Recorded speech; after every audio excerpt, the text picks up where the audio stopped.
زبان کے حوالہ سے قرآن مجید میں آتا ہے سورۃ قاف 26 میں اس بارے میں، ما یلفظ من قول الا لدیہ رقیب عتید، کہ بندہ منہ سے کوئی بھی لفظ نکالے، دو فرشتے ہیں کرامن کاتبین اس کو فوراً لکھ لیتے ہیں۔ المرء مخفی تحت لسانہ، کوئی بھی شخص اپنی زبان کے اندر چھپا ہوتا ہے۔ ایک بندہ خاموش بیٹا ہے، کوئی بندہ نہیں پہچان سکے گا کہ یہ عالم ہے، یہ جاہل ہے، یہ مقرر ہے، یہ فلاں ہے، فلاسفر ہے، ادیب ہے، ڈاکٹر ہے، کوئی بھی ہے۔ لیکن جیسے ہی وہ بات کرے گا اس کے لفظوں کی وجہ سے، باتوں کی وجہ سے پتہ لگے گا کہ اس کی شخصیت کیا ہے، کہ یہ کیا ہے۔ المرء مخفی تحت لسانہ، ہر انسان اپنی زبان کے تحت ہے۔ اور یہ بھی بڑی قابل غور بات ہے کہ بعض کا ہمیں معلوم بھی نہیں ہوتا، پتہ بھی نہیں ہوتا، شعوری یا لا شعوری میں کوئی ایسا کلمہ کہہ دیتے ہیں جو اللہ کو پسند نہیں ہوتا، جس کی وجہ سے بندے کو جہنم مقدر بن جاتی ہے۔ یہ حدیث مبارکہ ہے، ترمذی شریف کی حدیث مبارکہ ہے۔ کریم آقا صلی اللہ تعالی علیہ وسلم نے فرمایا کہ بندہ کوئی لفظ کہتا ہے، کوئی بات کہتا ہے، کوئی کلمہ کہتا ہے، کلام کہتا ہے، بھول جاتا ہے، اسے پتہ بھی نہیں ہوتا، لیکن وہ کلمہ اللہ کو اتنا پسند ہوتا ہے، اتنا پسند ہوتا ہے کہ اللہ اس کے ذریعے اس کی بخشش فرما دیتا۔ اور وہی شخص کوئی ایسا کلمہ کہہ دیتا ہے، کوئی بات کہہ دیتا ہے، کوئی کلام کہہ دیتا ہے کہ جس کا اسے سمجھ بھی نہیں ہوتی، پتہ بھی نہیں ہوتا، اور بعض کا تو وہ اللہ کی ناراضگی کا اتنا سبب بنتا ہے کہ وہ کلمہ اسے جہنم لے جاتا ہے۔ تو وہ بڑا مشہور مقولہ ہے، پہلے تولو پھر بولو۔ جب تک زبان میں ہمارے الفاظ ہیں وہ ہمارے غلام ہیں، وہ ہمارے ماتحت ہیں۔ جیسے لفظ نکل گئے پھر ہم ان کے غلام بن جائیں گے، کہ جو ہم نے کہا اس کے غلام ہیں، اس کے تحت ہمارا آگے معاملہ چلتا ہے۔ تو قرآن نے بڑے واضح الفاظ میں کہا وَكُلُّ صَغِيرٍ وَكَبِيرٍ مُسْتَطَرٍ، کہ ہر چھوٹی اور بڑی چیز ایک لکھنے والے فرشتے ہیں کہ وہ اس کو لکھتے رہتے ہیں۔ اور بعض کا ہم سوچنے سے پہلے، اگر بولنے سے پہلے نہ سوچے، معاذ اللہ معاذ اللہ، اللہ تعالیٰ کے بارے میں کفر یا کلمہ نکل جائے۔ جیسے کہ اکثر ہمارے ہاں فوتگیوں میں دیکھا جاتا ہے کہ فوتگی ہو جائے، کوئی پریشانی، کوئی بیماری آ جائے تو ہماری خواتین، بعض کا لوگ بھی لگے ہوتے ہیں، معاذ اللہ بڑے بڑے کفریہ کلمات کہتے ہیں کہ سانو ہی اللہ دسیا سی، ساڈا ہی نہ لینا سی، وغیرہ وغیرہ، معاذ اللہ استغفر اللہ، کلمات کفر ہیں یہ، حالانکہ وہ لاشعوری حالت ہوتی ہے۔ تو ایسا کلمات یا اللہ کے بارے میں کہہ دے، رسول اللہ کے بارے میں کہہ دے، اہل بیت کے بارے میں کہہ دے، صحابہ کرام کے بارے میں کہہ دے، اللہ کے اولیاء کے بارے میں کہہ دے، کہ وہ ایسے کلمات جو اللہ کو ناپسند ہوں، تو خدا نخواستہ اگر اللہ کو ناپسند ہوئے تو شاید اس کی وجہ سے اس کا ٹھکانہ جہنم بن جائے۔ تو کچھ کلمات ایسے کلمات ہوتے ہیں، جیسے کہ امام فخر الدین رازی رحمۃ اللہ تعالی نے بڑا پیارا واقعہ لکھا ہوا ہے، تفسیر کبیر میں آتا ہے۔ حضور علیہ السلام نے فرمایا کہ قیامت کے دن ایک شخص کو اللہ تبارک و تعالی سامنے کرے گا، اور اس بندے کو کہے گا کہ تیرے ایک عمل کی وجہ سے میں نے آج تیری بخشش کر دی ہے۔ وہ بندہ بڑا غور کرے گا، سوچے گا، اپنے اعمال کا محاسبہ کرے گا، سارے اعمال دیکھے گا، لیکن اسے کہیں نیکی نہیں ملے گی۔ کہے گا یا اللہ یہ تیری رحمت ہے، تو نے مجھے بخش دیا، جو بھی میں اپنے اعمال کو دیکھوں میرے تو اعمال برائیوں کے علاوہ کوئی ہے ہی نہیں، تو اے میرے باری تعالیٰ مجھے بتا تو صحیح کہ کس عمل کی وجہ سے تو نے میری بخشش فرمائی ہے۔ تو اللہ رب العالمین فرمائے گا کہ تو ایک مرتبہ سویا ہوا تھا، الست کنت نائما، تو سویا ہوا تھا، تقبلت جنبا الی جنب، تو نے ایک پہلو سے دوسرا پہلو بدلا، اور تیرے منہ سے میرا نام نکلا اللہ، حالانکہ تو سویا ہوا تھا، تجھے پتا بھی نہیں، پھر تو سو گیا اور نسیتا، اور تو بھول گیا، لیکن انا لا تأخذنی سنۃ ولا نوم، میری ذات وہ ذات ہے نہ مجھے نیند آتی ہے نہ ہی میں بھولتا ہوں۔ وہ تیرے سونے کے دوران جو تو نے میرا نام لیا تھا، مجھے نام میرا لیا تھا، وہ نام مجھے اتنا پسند آیا کہ صرف اس ایک عمل کی وجہ سے آج میں نے تیری بخشش کر دی۔ حالانکہ وہ لاشعوری طور پر ہوا، سوتے وقت اس نے لفظ اللہ کہا، اللہ تعالیٰ کا نام لیا۔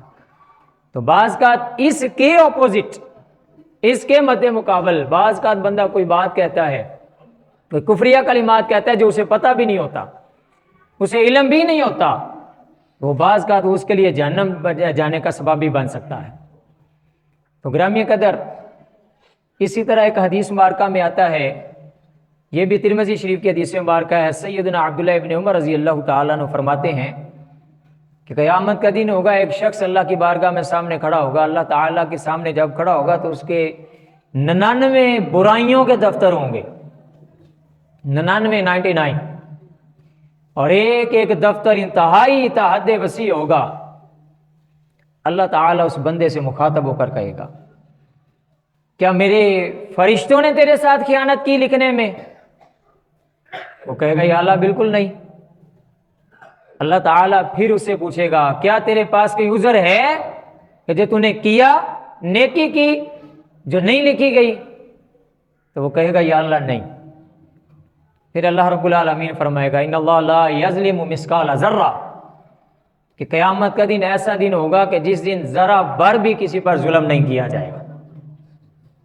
وَنَضَعُ الْمَوَازِينَ الْقِسْطَ إِلَىٰ يَوْمِ الْقِيَامَةِ فَلَا تُظْلَمُ نَفْسٌ شَيْئًا، کہ قیامت کے دن جو میزان لگایا جائے گا اس میں ذرہ بھر بھی کسی پر ظلم نہیں ہوگا۔ حضور فرماتے ہیں کہ اس بندے کو اللہ فرمائے گا کہ تیری ایک نیکی میرے پاس محفوظ ہے، ایک رکا میرے پاس تیرا محفوظ ہے۔ وہ بندہ پھر بڑا متعجب ہوگا کہ یا اللہ، ایک طرف میرے 99 دفتر اتنے بڑے اور ایک رکا، یہ میرے کیسے اعمال پر بھاری ہو سکتا ہے؟ پھر اللہ رب العالمین اس بندے سے کہے گا کہ یہ وہ رکا، وہ تیرا کلام ہے، تیری بات ہے جو تو نے ایک مرتبہ صدقے دل سے کہا تھا، اشہد ان لا الہ الا اللہ وحدہ لا شریک لہ واشہد ان محمدا عبدہ ورسولہ صلی اللہ علیہ وسلم۔ میرا اللہ فرمائے گا کہ یہ وہ کلمہ ہے جو تو نے ایک مرتبہ صدقے دل سے کہا تھا، تو وہ میں نے محفوظ کر لیا۔ تو وہ رکا جب اس کے اچھائی والے پلڑے میں ڈالا جائے گا تو 99 دفتر جو ہیں برائیوں کے ہلکے ہو جائیں گے اور وہ رکا بھاری ہو جائے گا۔ تو اس کلمہ کے ساتھ دوسرا کلمہ شہادت کلمہ کی وجہ سے اللہ رب العالمین اس بندے کی بخشش فرما دے۔ تو گرامی قدر، حضور کا فرمان ہے، نبی کریم صلی اللہ تعالیٰ علیہ وسلم صحیح بخاری شریف کے حدیث مبارکہ ہے، حضرت ابو سعید خدری رضی اللہ تعالیٰ عنہ فرماتے ہیں، حضور علیہ السلام نے فرمایا کہ مجھے 2 چیزوں کی ضمانت دے دو، میں تمہیں جنت کی بھی ضمانت دیتا ہوں۔ ان میں سے ایک جو 2 جبڑوں کے درمیان زبان اور ایک شرمگاہ کی۔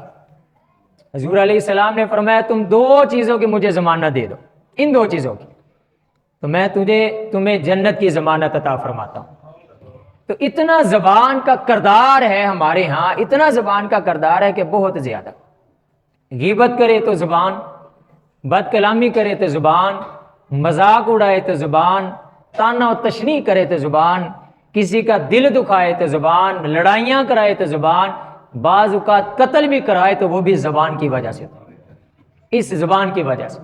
نبی کریم صلی اللہ تعالیٰ علیہ وسلم نے فرمایا کہ جب صبح کے وقت ہوتا ہے، یہ بھی ترمذی شریف کے حدیث مبارکہ ہے، کہ جب بندہ مومن صبح سویرے اٹھتا ہے تو انسان کے تمام اعضاء زبان کے آگے ہاتھ باندھتے ہیں اور ہاتھ باندھ کے کہتے ہیں کہ اگر تو سارا دن سلامت رہی تو ہم بھی سلامت رہیں گے، اگر تو ٹیڑھا پن تیرے اندر آ گیا تو پھر ہم بھی درست نہیں رہیں گے۔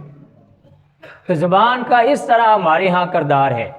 تو آج ہم آپ کو روزے ہیں، رمضان المبارک ہے، کہ صرف خالی پیٹ کا نام بھی روزہ نہیں ہے، بندہ صبح سے شام تک خالی پیٹ رہے، اور کوئی بات نہ چھوڑے، غیبت کرتا رہے، چغلیاں کرتا رہے، گالی گلوچ کرتا رہے، مذاق اڑاتا رہے کسی کا۔ قرآن مجید میں بڑے سخت الفاظ میں وعید ہے۔ قرآن کہتا ہے سورۃ الحجرات، یا ایھا الذین آمنوا لا یسخر قوم من قوم عسى ان یکونوا خیرا منہم، کہ اے مسلمانوں ایک دوسرے کا مذاق نہ اڑاؤ، کیا پتا وہ تم سے بہتر ہو۔ میں نہیں کہہ رہا، اللہ کا قرآن کہہ رہا ہے، قوم من قوم عسى ان یکونوا خیرا منہم۔ اور اسی طرح عورتوں کو اللہ نے فرمایا ولا نساء من نساء عسى ان یکن خیرا منہن، نہ کوئی عورت دوسری عورت کا مذاق اڑائے، کیا پتا اس عورت سے وہ عورت بہتر ہو۔ اور آگے فرمایا ولا تلمزوا بالالقاب بئس الاسم الفسوق بعد الایمان، برے لقبوں سے نہ پکارو، تان و تشنیع نہ کرو۔ سورۃ الحجرات کی آیت ہے۔ اور یہ سارے اعمال کس کی وجہ سے ہوتے ہیں؟ ہماری زبان کی وجہ سے۔ حضور نے فرمایا من سکت نجا، جو خاموش رہا وہ نجات پا گیا، جس نے خاموشی اختیار کی وہ نجات پا گیا۔ یا ایھا الذین آمنوا اتقوا اللہ وقولوا قولا سدیدا، قرآن کہتے ہیں کہ تم اے ایمان والو اگر بات کہو تو سچی بات کہو، وقولوا قولا سدیدا۔ اور قرآن مجید میں سچوں کے بارے میں سورۃ الاحزاب میں بڑی وہ طویل آیات ہے، والصادقین والصادقات، کہ اللہ نے ان کی خوبی بیان کی ہے، سچ بولنے والے مرد، سچ بولنے والے عورتیں۔ آخر میں فرمایا ان کے لیے ہم نے جنت تیار کر رکھی۔ اور پھر ایک میں مثال سے یہ بات عرض کرنا چاہتا ہوں، چونکہ روزے بھی ہیں، ہمیں کوشش کرنی چاہیے روزوں میں بھی اور غیر رمضان میں بھی، چاہے رمضان ہے یا غیر رمضان، اس ایک مثال کو ہمیشہ ذہن نشین رکھنی چاہیے۔ بعض کا ہم کہتے ہیں ہم نے نماز پڑھ لی، ہم اچھے اعمال کر رہے ہیں، ہم یہ کر رہے ہیں، ہم فلاں کر رہے ہیں، بندہ دل میں خوش ہوتا ہے کہ میں نے یہ کام کر لیا، یہ کام کر لیا۔ یہ بات بڑی قابل غور بات ہے۔ بڑولا ہوتا ہے نا، بڑولا، گندم جس میں ہم سیو کرتے ہیں، اس میں ہم گندم ڈال دیتے ہیں، اور آج کل تو وہ سٹیل کے ہیں، پہلے وہ بورو وغیرہ میں ڈال دیے جاتے تھے۔ ظاہری طور پر ہم کیا کرتے ہیں، گندم کا محفوظ کر دیا، ہمیں پتہ چل گیا جی ہم نے اس میں ڈال دی، گندم سیو ہو گئی ہے، ظاہری طور پہ گندم محفوظ ہو گئی، اس کو کوئی مسئلہ مسائل نہیں۔ لیکن بعض کا کیا ہوتا ہے، وائرس لگ جاتا ہے، کوئی کیڑا لگ جاتا ہے، کوئی سسری وغیرہ لگ جاتی ہے۔ ظاہری طور پر گندم ہماری کیا ہے، محفوظ، باہر سے ہمیں نظر آ رہا ہے بالکل محفوظ ہے، کوئی مسئلہ مسائل نہیں ہے، لیکن گندم اندر سے ہی خراب ہونا شروع ہو جاتی ہے۔ خراب ہوتے ہوتے ہوتے ہوتے وہ ڈسٹ بن جاتا ہے، وہ صرف اور صرف وہ ڈسٹ ہی رہ جاتا ہے، گندم ختم ہو جاتی ہے۔ یہ بات ایسے ہے یا نہیں ہے؟ ایک عام بات ہے، ہم محاورے وطن مثال ہے۔ اب اس کی مثال ہم اپنے اوپر لگائیں ذرا۔ ہم نے نماز پڑھی، سوچ لیا میرا عمل محفوظ ہو گیا، صدقہ کیا، میں نے سوچا میرا عمل محفوظ ہو گیا، حج کیا میرا عمل محفوظ ہو گیا، زکوٰۃ دی میرا عمل محفوظ ہو گیا، بھلائی کی میرا عمل محفوظ ہو گیا، لیکن اس کے ساتھ کچھ ایسے وائرس ہیں یا ایسے کیڑے مکوڑے ہیں جن کی وجہ سے ہمارے جو اعمال ہیں وہ اندر ہی اندر سے ختم ہو جاتے ہیں۔ جیسے کہ حسد کر لیا، ایاکم والحسد فإن الحسد یأکل الحسنات کما یأکل الحطب، حضور فرماتے ہیں حسد سے بچو، یہ نیکیوں کو ایسے کھا جاتا ہے جیسے آگ لکڑی کو کھا جاتی ہے۔ ہم نے کہا ہم نے نماز پڑھی محفوظ، لیکن ہمیں پتہ بھی نہیں ہوتا، کسی سے حسد کیا، کسی کے بارے میں بد دعائیں مانگی، کسی کے بارے میں بدگمانی کی، تو وہ ہماری نیکی کیا ہوگی، ضائع ہوگی۔ ہم نے جھوٹ بول دیا، کسی کے بارے میں غیبت کر لی، غیبت کی، یہ بھی ایک رذائل اخلاق کا وائرس ہے۔ ہم نے کسی کو برا بھلا کہہ دیا، کسی کا الٹا نام لے دیا، کسی کو گالی دے دی، تو یہ وہ ساری چیزیں ہیں جو ہمارے اعمال حسنہ کو اندر ہی اندر کھا کھا کے ختم کر دیتے ہیں۔ کیونکہ حدیث مبارکہ کے مطابق یہ اعمال نیکیوں کو کھانے والے ہیں، کہ جس کا ہمیں پتہ بھی نہیں چلتا کہ میں نے نماز بڑی محفوظ کر لی، لیکن وہ جو وائرس حسد والا ہے، بغض والا ہے، اناد والا ہے، تعصب والا ہے، اور دوسروں کو گالی گلوچ والا ہے، برا بھلا کہنے والا ہے، اور فضول گوئی کرنے والا ہے، یہ ایسی چیزیں ہیں کہ جو ہمارے اعمال کو اندر ہی اندر ختم کر دیتی۔ میری بات سمجھ آ رہی ہے نا؟ تو ہمیں ان اعمال کو بھی حتی الوسیع کوشش کرنی چاہیے کہ جہاں ہم اپنے اعمال کر رہے ہیں، نیک اعمال کر رہے ہیں، ان رذائل اخلاق سے بھی بچنے کی کوشش کرنی چاہیے، خاص کر رمضان المبارک میں کہ ہم نے نماز روزہ رکھا ہوا ہے، ایک طرف بندہ گالیاں بھی دے رہا ہے، ایک بعض کا تو کئی بندوں کی عادت ہی بنی ہوتی ہے گال نالی گالی، لبوں پہ گالی ہوتی ہے، کوئی بات کی تو گالی، کوئی بات کی تو جھوٹ۔ ہمیں آہستہ آہستہ اس بات کی طرف کوشش کرنی چاہیے، اپنی کوشش کرنی چاہیے۔ بندہ کوئی پرفیکٹ نہیں ہوتا، مکمل نہیں ہوتا، ہر بندہ غلطی کا پتلا ہے، ایسا کوئی بھی نہیں، کوئی پرفیکٹ نہیں۔ کوشش ہمیں کرنی چاہیے کہ یہ عادت ہماری ختم ہو جائے، یہ عادت ہماری ختم ہو جائے، فلاں عادت ہماری ختم ہو جائے۔ اور اگر اس کا ایک سب سے بڑا حل بھی یہ ہے، میں قرآن مجید سے عرض کرنا چاہتا ہوں، بعض کا ہم کہتے ہیں فلاں نے میں نے گالا کرنے تھے، میں چپ کر جاؤں، ایسا تو کو دو نہ کڈیے تو سا نہیں ہونا۔ اللہ کا قرآن کہتا ہے وَجَزَاءُ سَیِّئَةٍ سَیِّئَةٌ بِمِثْلِهَا، برائی کا بدلہ برائی ہے، فَمَنْ عَفَا وَأَصْلَحَ فَأَجْرُهُ عَلَى اللَّهِ، جس نے معاف کیا، اصلاح کی، اس کا اجر پھر اللہ کے ذمہ ہوتا ہے۔ کہ ہم نے روزہ رکھا، کسی نے ہمیں برا بلا کہا، ہم چپ کر جائیں، کسی نے کوئی گالی گلوچ دی ہے تو چپ کر جائیں، اپنے تو اعمال محفوظ کریں، خاموشی کریں۔ اور مسند احمد کی بڑی پیاری حدیث مبارکہ اسی حوالہ سے رسول اللہ صلی اللہ تعالیٰ علیہ وسلم بھی تشریف فرما تھے، صدیق اکبر رضی اللہ تعالیٰ عنہ بھی تشریف فرما تھے، صحابہ کرام بھی تشریف فرما تھے کہ اعرابی آیا، حضرت ابوبکر صدیق رضی اللہ تعالیٰ عنہ کے ساتھ اس کا کوئی معاملہ تھا، وہ آ کے حضرت صدیق اکبر رضی اللہ تعالیٰ عنہ کے ساتھ بد کلامی شروع کر دی، وہ بات بات پہ بگڑتا گیا۔ ادھر کریم آقا صلی اللہ تعالیٰ علیہ وسلم صدیق اکبر کو بھی دیکھ رہے ہیں اور ساتھ ساتھ مسکرا رہے ہیں۔ صدیق اکبر رضی اللہ تعالیٰ عنہ کافی عرصہ اس طرح مسئلہ چلتا رہا یہاں تک کہ وہ بندہ بہت ہی حد سے بڑھ گیا۔ پھر صدیق اکبر رضی اللہ تعالیٰ نے اس کا جواب دیا۔ جب صدیق اکبر رضی اللہ تعالیٰ نے جواب دیا، کریم آقا صلی اللہ علیہ وسلم مسکرانا بھی ختم ہو گئے اور آپ ادھر سے چل پڑے۔ صدیق اکبر رضی اللہ تعالیٰ نے جب دیکھا کہ حضور پہلے مسکرا رہے تھے اب چلے گئے ہیں، حضرت ابوبکر صدیق رضی اللہ تعالیٰ نے آپ وہیں پہ ٹھہرے اور حضور کے پیچھے چل پڑے۔ کہا یا رسول اللہ صلی اللہ علیہ وسلم، آپ نے نہیں دیکھا تھا وہ میرے ساتھ کیسی بد کلامی کر رہا تھا؟ پہلے تو میں چپ رہا، جب اس نے حد سے بڑھ کر کہا تو میں نے یا رسول اللہ پھر جواب دیا اور آپ ناراض ہو گئے ہیں۔ تو کریم آقا صلی اللہ تعالیٰ علیہ وسلم نے فرمایا کہ جب تو خاموش تھا، تیری طرف سے اللہ نے ایک فرشتہ مقرر کیا تھا جو تیری طرف سے جواب دے رہا تھا اور تیرے لیے بخشش کی دعا مانگ رہا تھا۔ میں تیری طرف دیکھ کر نہیں مسکرا رہا تھا، میں اس فرشتے کی طرف دیکھ کر مسکرا رہا تھا جو تیری طرف سے جواب دے رہا تھا۔ حضور علیہ السلام نے فرمایا کہ جب تو نے جواب دیا تو پھر شیطان حائل ہو گیا، فرشتہ چلا گیا۔ رسول اللہ صلی اللہ علیہ وسلم نے فرمایا میں اس طرح واپس، میں پھر ادھر سے چل پڑا۔ وَجَزَاءُ سَیِّئَةٍ سَیِّئَةٌ بِمِثْلِهَا فَمَنْ عَفَا وَأَصْلَحَ فَأَجْرُهُ عَلَى اللَّهِ، کہ جس نے معاف کیا، اصلاح کی، اس کا اجر پھر اللہ کے ذمہ ہے۔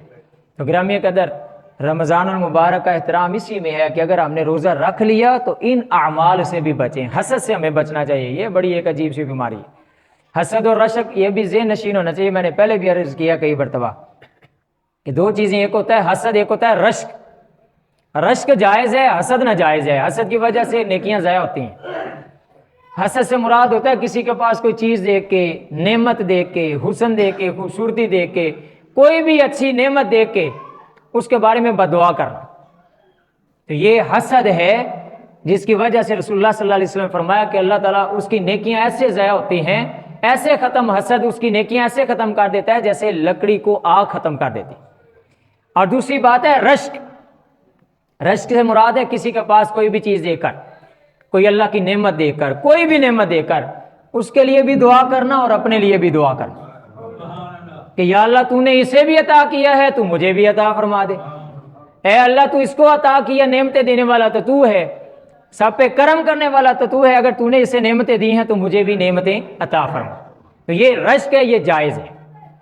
تو گرامی قدر، ان باتوں کو خاص کر ہمیں مد نظر رکھنا چاہیے، خاص کر رمضان المبارک میں روزہ رکھا ہوتا ہے کہ روزہ کی صورت میں ہمیں ان چیزوں سے، زبان کے الفاظ سے، ہمارے جب تک ذہن میں بات رہے اس کا کوئی مواخذہ نہیں ہے۔ قرآن کہتا ہے وَإِن تُبْدُوا مَا فِي أَنفُسِكُمْ أَوْ تُخْفُوهُ يُحَاسِبْكُم بِهِ اللَّهُ، فیغفر لمن یشاء ویعذب من یشاء. میں نے سوچا کوئی بندہ سوچتا رہے کوئی بھی سوچتا رہے، اس پر کوئی مواخذہ نہیں ہے جب تک زبان سے نہ نکالے اور پریکٹیکلی نہ کرے.